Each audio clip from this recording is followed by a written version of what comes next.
എല്ലാവർക്കും പുതിയ വീഡിയോയിലേക്ക് സ്വാഗതം. ഞാൻ ഇന്ന് ഉണ്ടാക്കാൻ പോകുന്നത് കപ്പയ്ക്കയും പയറും കൂടി ഇട്ട് വെച്ച ഉടച്ചു കറിയാണ്. അതിലേക്ക് ആവശ്യമായ ഒരു കപ്പയ്ക്ക എടുത്തിട്ടുണ്ട്. അത് ചെത്തി വൃത്തിയാക്കി കുരു കളഞ്ഞ് എടുക്കുക.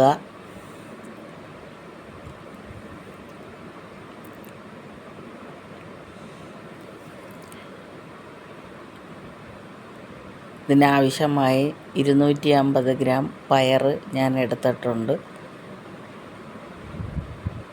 കപ്പയ്ക്ക ചെത്തി വൃത്തിയാക്കിയത് പയർ കഴുകി കുക്കറിനകത്ത് വെച്ചതിന് ശേഷം അതിലേക്ക് അരിഞ്ഞിടുക. ഇതിനാവശ്യമായ ശകലം ഉപ്പ് ചേർക്കുന്നുണ്ട്. കളറിന് വേണ്ടി ശകലം മഞ്ഞൾപ്പൊടിയും ചേർക്കുന്നുണ്ട്. 4 വിസിൽ വരുന്നത് വരെ വേവിക്കുക. അരപ്പിന് വേണ്ടി ഒരു മുറി തേങ്ങ തിരുവിയതും ശകലം ജീരകവും എടുത്തിട്ടുണ്ട്. കുരുമുളകും 2 അല്ലി വെളുത്തുള്ളി, ശകലം മഞ്ഞൾപ്പൊടി അരപ്പിന് വേണ്ടി എടുത്തു. 1/2 സ്പൂണ് മുളക് പൊടിയും ചേർത്ത് 2 പച്ചമുളകും നമുക്കിത് മിക്സിയിൽ അരച്ചെടുക്കാം. 4 വിസിലായിട്ടുണ്ട്. കുക്കർ ഓഫ് ചെയ്തിട്ടുണ്ട്. തുറന്ന് നോക്കാം. ആ പയറും കപ്പയ്ക്കയും വെന്തിട്ടുണ്ട്. ഇതിലേക്ക് അരച്ച് വെച്ചേക്കുന്ന കൂട്ട് ചേർത്ത് കൊടുക്കാം.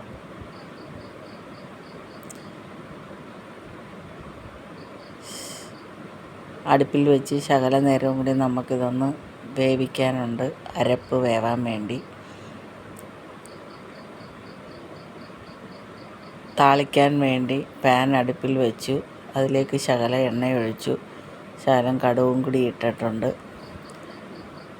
കടുക് പൊട്ടിയതിന് ശേഷം 3 ചെറിയ ഉള്ളി അരിഞ്ഞതും കൂടിയും ചേർത്ത് കൊടുത്തു. ഉള്ളി മൂത്തതിന് ശേഷം വറ്റൽമുളകും കൂടി ഇട്ടിട്ടുണ്ട്. കറിയിലേക്ക് ഇത് നമുക്ക് താളിക്കാം.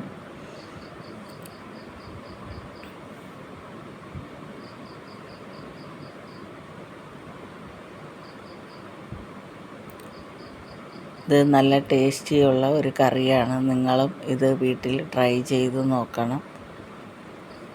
വീഡിയോ ഇഷ്ടപ്പെട്ടാൽ ഷെയർ ചെയ്യുക.